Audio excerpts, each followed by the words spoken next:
Hi guys, എല്ലാവർക്കും പുതിയൊരു വീഡിയോയിലേക്ക് സ്വാഗതം. ഇന്ത്യൻ ഭരണഘടനയുടെ റൈറ്റ് ടു ഫ്രീഡത്തിൽ നമ്മൾ പഠിക്കുന്ന അവസാനത്തെ രണ്ട് ആർട്ടിക്കിളുകളാണ് ആർട്ടിക്കിൾ 27 ആർട്ടിക്കിൾ 28.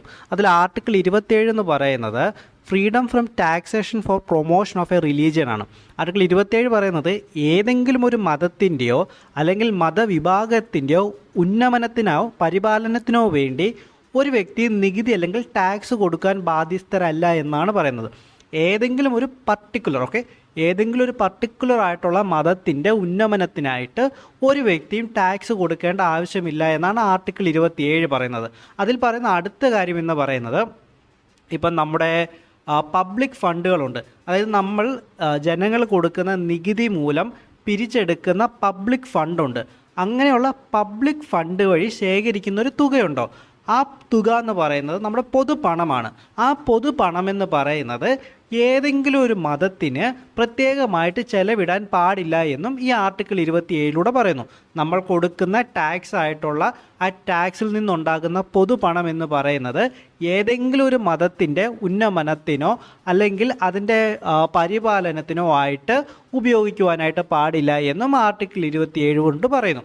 അപ്പോൾ ഇങ്ങനെ ഉള്ളത് കൊണ്ട് തന്നെ സ്റ്റേറ്റ് ഒരു റിലീജിയനെക്കാളും മറ്റൊരു റിലീജിയനെ ഫേവർ ചെയ്യുകയോ പാട്രണൈസ് ചെയ്യുകയോ സപ്പോർട്ട് ചെയ്യുകയോ ചെയ്യുവാൻ പാടില്ല.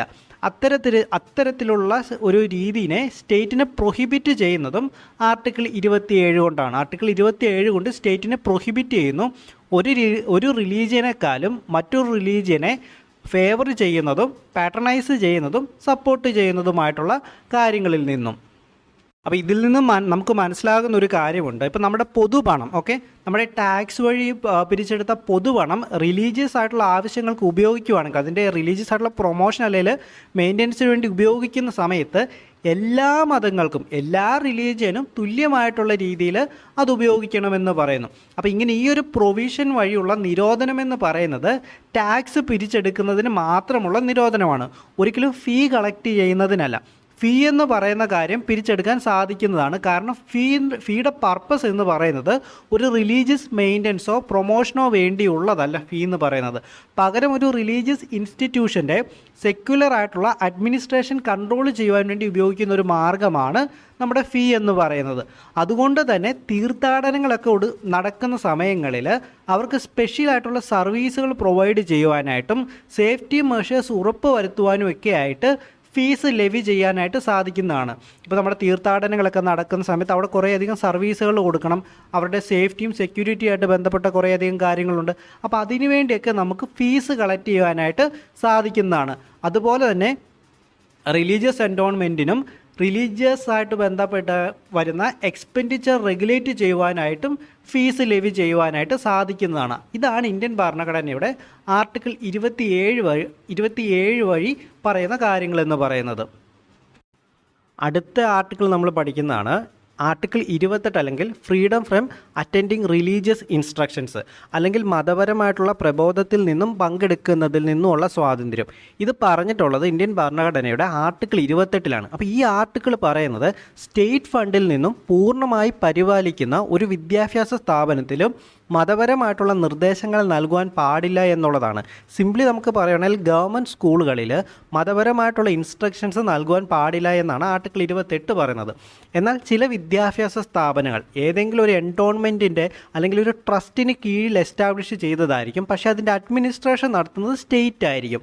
അങ്ങനെയുള്ള വിദ്യാലയങ്ങളിൽ മതപരമായിട്ടുള്ള ഇൻസ്ട്രക്ഷൻസ് കൊടുക്കുന്നത് കൊണ്ട് തെറ്റില്ല എന്നും ആർട്ടിക്കിൾ 28 പറയുന്നു. അതിന് ഉദാഹരണമായിട്ട് വേണമെങ്കിൽ നമുക്ക് ചില എയ്ഡഡ് സ്കൂളുകളെ പറയാം. ഇത് കൂടാതെ സംസ്ഥാനം അംഗീകരിച്ച ഏതെങ്കിലും ഒരു വിദ്യാഭ്യാസ സ്ഥാപനത്തിൽ പഠിക്കുന്ന ഒരാളാണ് അല്ലെങ്കിൽ സംസ്ഥാനത്തിൻ്റെ ഏതെങ്കിലും ഒരു ഫണ്ടിൻ്റെ സഹായം സ്വീകരിക്കുന്ന ഒന്നാണെങ്കിൽ അത്തരത്തിലുള്ള സ്ഥാപനങ്ങളിൽ പഠിക്കുന്ന വ്യക്തികൾക്ക് അവർക്ക് ഏത് വിദ്യാഭ്യാസ സ്ഥാപനത്തിലാണോ അവർ പഠിക്കുന്നത് ആ വിദ്യാലയവുമായിട്ട് ബന്ധപ്പെട്ട് നടക്കുന്ന പ്രാർത്ഥനകളിലോ ആരാധനകളിലോ അയാൾ പങ്കെടുക്കേണ്ടതായിട്ടില്ല എന്നും ആർട്ടിക്കിൾ 28 പറയുന്നു. അപ്പോൾ ആ ഒരു കാര്യം നിങ്ങൾ ഓർത്ത് വെക്കുക. ഇനി ഈ പറഞ്ഞ വിദ്യാഭ്യാസ സ്ഥാപനത്തിൽ പഠിക്കുന്ന ഒരു വ്യക്തി, ഓക്കെ, അദ്ദേഹം ഒരു മൈനർ ആണെന്ന് വിചാരിക്കുക. അങ്ങനെ അദ്ദേഹം മൈനർ ആണെങ്കിൽ അദ്ദേഹത്തെ ഇങ്ങനെ ഒരു പ്രാർത്ഥനയിലോ ആരാധനയിലോ ഒക്കെ പങ്കെടുപ്പിക്കണമെങ്കിൽ അദ്ദേഹത്തിൻ്റെ ഗാർഡിയൻ്റെ കൺസെൻറ്റ് ഉണ്ടെങ്കിൽ മാത്രമേ ആ പറയുന്ന മൈനർ ആയിട്ടുള്ള വ്യക്തിനെ ഈ പറയുന്ന പ്രാർത്ഥനകളിലോ ആരാധനകളിലോ ഒക്കെ പങ്കെടുപ്പിക്കുവാനായിട്ട് സാധിക്കുകയുള്ളൂ. അങ്ങനെ ആർട്ടിക്കിൾ 28 നാല് തരത്തിലുള്ള വിദ്യാഭ്യാസ സ്ഥാപനങ്ങളെയാണ് ഐഡൻറ്റിഫൈ ചെയ്തിട്ടുള്ളത്. ഒന്ന്, സ്റ്റേറ്റ് പൂർണ്ണമായിട്ടും മെയിൻറ്റെയിൻ ചെയ്യുന്ന സ്ഥാപനങ്ങൾ. അപ്പോൾ ഞാൻ നേരത്തെ പറഞ്ഞതുപോലെ സ്റ്റേറ്റ് പൂർണ്ണമായിട്ടും മെയിൻറ്റെയിൻ ചെയ്യുന്ന സ്ഥാപനങ്ങളിൽ യാതൊരു തരത്തിലുള്ള മതപരമായിട്ടുള്ള ഇൻസ്ട്രക്ഷൻസ് നൽകുവാനായിട്ട് സാധിക്കുകയില്ല. രണ്ടാമതായിട്ട്, സ്റ്റേറ്റ് അഡ്മിനിസ്റ്റർ ചെയ്യുന്ന എന്നാൽ ഏതെങ്കിലും ഒരു എൻഡോൺമെൻറ്റിൻ്റെ അല്ലെങ്കിൽ ഒരു ട്രസ്റ്റിന് കീഴിൽ എക്സ്റ്റാബ്ലിഷ് ചെയ്തിട്ടുള്ള ഒന്നാണെന്ന് വിചാരിക്കുക. അങ്ങനെയാണെങ്കിൽ അതിൽ പെർമിറ്റഡ് ആണ്, അതിൽ മതപരമായിട്ടുള്ള ഇൻസ്ട്രക്ഷൻസ് നൽകുവാനായിട്ട് പെർമിറ്റഡ് ആണ്. മൂന്നാമതായിട്ട് പറയുന്നത് സ്റ്റേറ്റ് റെക്കഗ്നൈസ് ചെയ്തിട്ടുള്ള ഇൻസ്റ്റിറ്റ്യൂഷൻസും നാലാമതായിട്ട് പറയുന്നത് സ്റ്റേറ്റിൻ്റെ എയ്ഡ് ലഭിക്കുന്ന ഇൻസ്റ്റിറ്റ്യൂഷൻസും.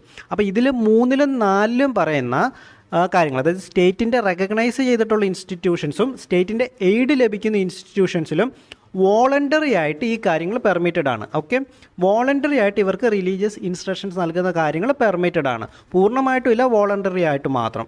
അപ്പോൾ ഇത്രയും കാര്യങ്ങളാണ് ആർട്ടിക്കിൾ 28 ബന്ധപ്പെട്ട് പഠിക്കാനുള്ളത്. അപ്പോൾ ഇതോടുകൂടി റൈറ്റ് ടു ഫ്രീഡം ഓഫ് റിലീജിയനുമായിട്ട് ബന്ധപ്പെട്ട എല്ലാ ആർട്ടിക്കിളും നമ്മൾ കംപ്ലീറ്റ് ചെയ്ത് കഴിഞ്ഞു. അപ്പോൾ അതിനു മുൻപേ ഞാൻ പറയുന്നത് പോലെ തന്നെ, എല്ലാ വീഡിയോയിലും പറയുന്നത് പോലെ, ആരെങ്കിലും ചാനൽ സബ്സ്ക്രൈബ് ചെയ്തിട്ടില്ലെങ്കിൽ സബ്സ്ക്രൈബ് ചെയ്യുക. എന്തെങ്കിലും മിസ്റ്റേക്കുകൾ ഉണ്ടെങ്കിൽ അത് നിങ്ങൾ കറക്റ്റ് ചെയ്യുക. അല്ലെങ്കിൽ വീഡിയോയ്ക്കകത്ത് എന്തെങ്കിലും പോരായ്മകളുണ്ടെങ്കിലോ എന്തെങ്കിലും കുറവുകളുണ്ടെങ്കിൽ നിങ്ങൾ പറയുക. അതുപോലെ തന്നെ വീഡിയോയ്ക്കകത്ത് വരുന്ന നല്ല കാര്യങ്ങൾ നിങ്ങൾ കമൻറ്റ് ചെയ്യുക കേട്ടോ.